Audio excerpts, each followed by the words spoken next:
ఇప్పుడు మనం 2024వ సంవత్సరం నూతన సంవత్సరం రోజీనామ సంవత్సరం ద్వాదశ రాశుల్లో దశమ రాశి 10వ రాశి మకర రాశి వారి జ్యోతిష్యం భూత భవిష్యత్తు వర్ధమానం ఎలా ఉందో మన జానకిరామ్ని అడిగి చూద్దామండి.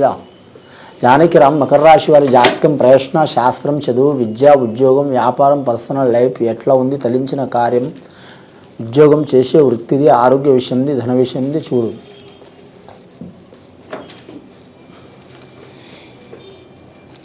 మకర రాశి వారి జాతకానికి మహాలక్ష్మి అష్టలక్ష్మి వచ్చిందండి. గజలక్ష్మి సంతానలక్ష్మి ధనలక్ష్మి ఆరోగ్యలక్ష్మి విజయలక్ష్మి జయలక్ష్మి. వారి జాతకానికి ధైర్యలక్ష్మి అష్టలక్ష్ములు వచ్చినాయండి. మకర రాశి వారి జాతకం చెప్పాలంటే మాత్రం మకర పట్టు చాలా ఉంటుంది. పట్టిన పట్టు వదలరు, ఎక్కిన గుర్రం దిగరు. ఒక పని అనుకున్నారంటే చేసేదాకా వదిలిపెట్టారండి. వీరికి మకర స్వభావం అంటే మొసలి స్వభావం అండి. వీరికి స్థానబలం ఎక్కువ ఉంటుంది. నీటిలో మొసలికి ఎలా ఉంటుందో బలం అలా ఉంటుంది వీరి జాతకానికి. పట్టరు, పడితే వదిలిపెట్టరు. వీరి జాతకానికి శని, వీరికి ఎల్నాటి శని ప్రభావం ఉన్నా కూడా మాత్రం వీరి జాతకానికి చూడాలంటే మాత్రం వీరికి అధిపతి శనేశ్వరుడే కాబట్టి రాష్ట్రాధిపతి కాబట్టి క్షేత్రబలంగా మాత్రం చాలా వరకు శుభయోగమే కలుగుతుంది వారి జాతకానికి. ఎల్నాటి శని ప్రభావం ఉన్నా కూడా మాత్రం వీరికి గురుబలం అనుకూలంగా ఉంది, రాహుబలం అనుకూలంగా ఉంది. అనుకున్నది సాధించే అవకాశం ఉంటుంది. ధన విషయంలో ఆరోగ్య విషయంలో కుటుంబ విషయంలో కలిసి వచ్చే అవకాశం ఉంటుంది. వీరు మాత్రం చిక్కరు దొరకరు, ఒకరికి అర్థం కారు, ఎప్పుడు ఎలా ఉంటారో ఎవరికి తెలియరండి.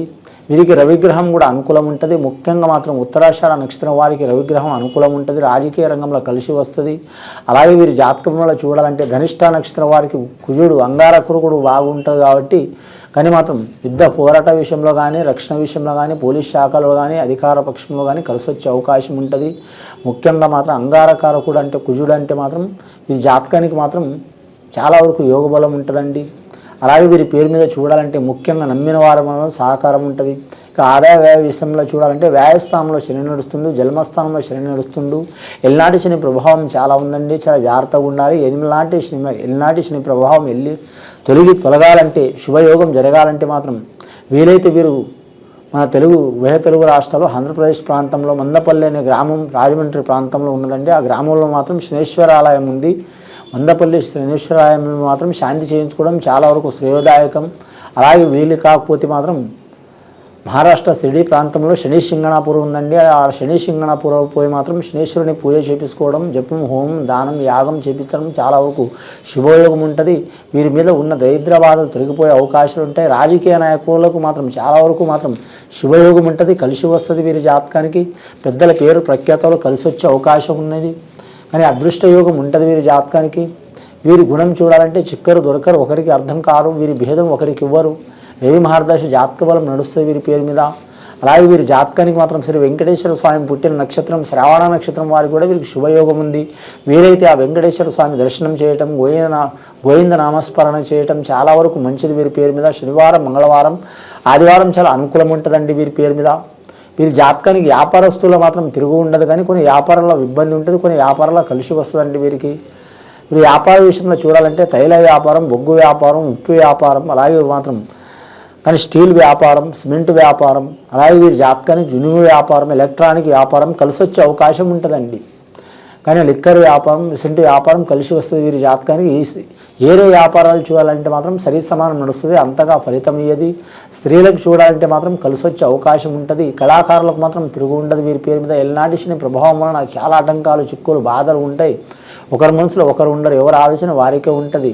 కుటుంబంలో మాత్రం అందరూ మాట్లాడుకునేటప్పుడు ఎవరో ఒకరు ఇబ్బందులు పెడుతూనే ఉంటారు. కొన్ని గృహ విషయంలో మాత్రం కళ్యాణం కావచ్చు, పెళ్లి కావచ్చు, ఇల్లు కట్టడం కావచ్చు, కొనడం కావచ్చు, అమ్మడం కావచ్చు, రిపేర్ చేయటం కావచ్చు, వాటిలో ఆటంకాలు చిక్కులు చికాకులు దరిద్ర బాధలు వస్తాయండి. అసలు చిక్కులు చికాకులు వెళ్ళిపోవాలంటే ప్రతి శనివారం మాత్రం ఆంజనేయ స్వామి దర్శనం చేసి అలాగే శనేశ్వరుని నవగ్రహ ఆరాధన చేయటం చాలా మంచిది. మీరు జాతక బలానికి చూడాలంటే మాత్రం శనివారం మంగళవారం నియమం ఉండాలండి. మధుమాంస భక్షణం అలవాటు ఉన్నవారు మాత్రం మంచి చేయాలండి, చాలా వరకు మంచిది. అలాగే వీరి పేరు మీద చూడాలంటే మాత్రం అంశబలం భారీగా ఉంటుంది. ఇక సంతాన విషయంలో సంసార విషయంలో చిక్కులు చికాకులు ఉన్నవారు కూడా మంచి జరిగే అవకాశం ఉంటుంది. విద్యార్థులకు విద్య విషయంలో కలిసి వస్తుంది. వ్యాపారస్తులకు ధన విషయంలో కలిసి వస్తుంది. ఉద్యోగస్తులకు మాత్రం చాలా వరకు పేరు ప్రఖ్యాతులు గొప్పగా పెరుగుతాయి. కానీ మాత్రం గవర్నమెంట్ ఉద్యోగం కోరుకునే నిరుద్యోగులకు మాత్రం చాలా వరకు మాత్రం 160% ఫలితం ఇచ్చే అవకాశం ఉందండి. కేంద్ర పరంగా అయితే తప్పకుండా ఇబ్బందులు ఉంటాయండి, రాష్ట్ర పరంగా తప్పకుండా మంచి ఫలితాలు కలిసి ఉంటాయండి. వీరి జాతకానికి చూడాలంటే మాత్రం రెవెన్యూ రంగం డిపార్ట్మెంట్ వారికి అయితే మాత్రం లక్ష్మీకళ యోగ బలం ఉంటుంది. కరెక్ట్ ఐఏఎస్ ఐపీఎస్ రంగం వారికి మాత్రం ఇబ్బందులు తప్ప వీరి జాతక బలంలో. మున్సిపల్ రంగంలో మాత్రం చికాకులు ఉంటాయి. రవాణా రంగంలో మాత్రం ఇబ్బందులు చికాకులు ఉంటాయి. అలాగే వీరి జాతకంలో మున్సిపల్ రంగంలో మాత్రం చిక్కులు చికాకులు తప్పవు. ఇరిగేషన్ వ్యవసాయ రంగంలో కానీ ఇబ్బందులు ఉంటాయండి. ఆరోగ్య శాఖ రంగంలో కలిసి వచ్చే అవకాశం ఉంటుంది. వీరి జాతకంలో మాత్రం అమ్మవారు విశాలాక్షి అన్నపూర్ణదేవి, కాశీ విశాలాక్షి అన్నపూర్ణదేవి సహకారం కూడా ఉంటుంది. అంశబలం మంచిది. కానీ వీరి జాతకంలో భూమి వ్యాపారం, స్థల వ్యాపారం, కొనటం అమ్మటం తప్పకుండా జరిగిపోయే అవకాశం ఉన్నాయండి. రాజకీయ పరంగా మాత్రం సరిసమాన యోగ బలం ఉంటుంది. వీరి జాతక బలానికి పెద్దల ఆస్తి కలిసి వచ్చే అవకాశం ఉన్నది. వీరి పేరు మీద గుణం చూడాలంటే మాత్రం లక్ష్మీ గుణం ఉంటుంది. పట్టుదల భారీ ఉంటుంది. వీరి జాతకానికి చూడాలంటే మాత్రం ఈ ఉత్తరాషాఢ నక్షత్రంలో పుట్టినవారు కావచ్చు, శ్రావణ నక్షత్రంలో పుట్టినవారు కావచ్చు, ధనిష్ట నక్షత్రంలో పుట్టినవారు కావచ్చు, అలాగే మాత్రం ధనిష్ట నక్షత్రంలో పుట్టినవారు కావచ్చు, ఏమైనా చిక్కులు చికాకులు దారిద్ర్య బాధలు మకర రాశి వారికి ఉన్నవారు మాత్రం ఖచ్చితంగా మాత్రం ఇందాక చెప్పినట్టు శనీశ్వరుని పూజ చేపించడం, శాంతి చేపించడం చాలా మంచిదండి. గత కొన్ని సంవత్సరాల నుంచి పడుతున్న చిక్కులు చికాకులు దారిద్ర్య బాధలు తొలగిపోయే అవకాశం ఉంటుంది. విదేశానం చేయటం, వేరే రాష్ట్రం వెళ్ళటం, వేరే గ్రామం వెళ్ళటం, వేరే ప్రాంతం వెళ్ళటం, ఉద్యోగం కొరకైతే ఇబ్బందులు ఉంటాయండి. చదువు కొరకైతే కలిసి వస్తుంది. స్థిరపడడానికైతే చాలా కఠినమైన పరీక్షలు ఎదుర్కొంటారు. కానీ బిజినెస్ చేయడానికైతే తిరుగు ఉండదు. వీరి జాతకానికి పెద్దల ఆస్తి కలిసి వచ్చే అవకాశం ఉంటుంది.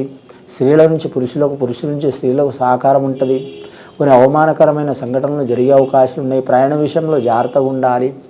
ఎక్కువ శాతం అమావాస్య పౌర్ణమి ప్రయాణం చేయవద్దండి. ఆకస్మికంగా ప్రయాణం అత్యవసరం వెళ్లాల్సి వస్తే మాత్రం ఉదయం పూట మాత్రం బ్రహ్మీ ముహూర్తం 4 నుంచి 6 లోపల వెళ్ళొచ్చండి. అలాగే సాయంత్రం పూట మాత్రం కరెక్ట్ 4 నుంచి 6 లోపల గోధుడి వేళలో ప్రయాణం చేయవచ్చండి. మంచి జరిగే అవకాశం ఉన్నది. ముఖ్యంగా వీరి జాతక బలానికి చూడాలంటే మాత్రం అంశబలం భారీ ఉంటుంది. కానీ వ్యవసాయ విషయంలో కలిసి వచ్చే అవకాశం ఉంటుంది. కానీ వీరి జాతకంలో చూడాలంటే మాత్రం వ్యవసాయంలో కొన్ని ఆటంకాలు చిక్కులున్నా తొలగిపోతాయండి. అలాగే వీరి పేరు మీద చూడాలంటే మాత్రం ఆరోగ్య రంగంలో ఉద్యోగం చేసే వారికి తిరుగు ఉండదు. వీరి జాతకంలో ఖగోళ శాస్త్రం వారికి కలిసి వచ్చే అవకాశం ఉంటుంది. షేర్ మార్కెట్ స్టాక్ మార్కెట్ వారికి కూడా ఇబ్బందులు వచ్చే అవకాశాలు ఉన్నాయి. అంశబలం భారీ ఉంటుంది. కానీ వీరి జాతకంలో చూడాలంటే మాత్రం అన్నదమ్ముల విషయంలో జాగ్రత్తగా ఉండాలండి. విరోధాలు వస్తాయి. ఒకరి మనసులో ఒకరు ఉండరు. భూమి గురించి కానీ, స్థలం గురించి కానీ, గృహం గురించి కానీ ఇబ్బందులు వచ్చే అవకాశాలు ఉన్నాయి. ఆ ఇబ్బందులు చిక్కులు చికాకులు దారిద్ర్య బాధలు తొలగిపోవాలంటే అన్ని రాశులతో పాటు ఈ రాశి వారు మాత్రం ప్రత్యేకంగా మాత్రం సద్బ్రాహ్మణులను సందర్శించి మాత్రం శాంతి పూజ చేపించుకోవాలి. చాలా వరకు శుభయోగాలు కలిసి వస్తాయండి. అలాగే ఎల్నాడి శని గురించి మాత్రం ప్రత్యేకంగా శాంతి చేసుకోవడం చాలా మంచిది. ఇది విని చూసి ఆచరించే వారికి మంచి ఫలితాలు కలుగుతాయండి. శుభం భూయాత్.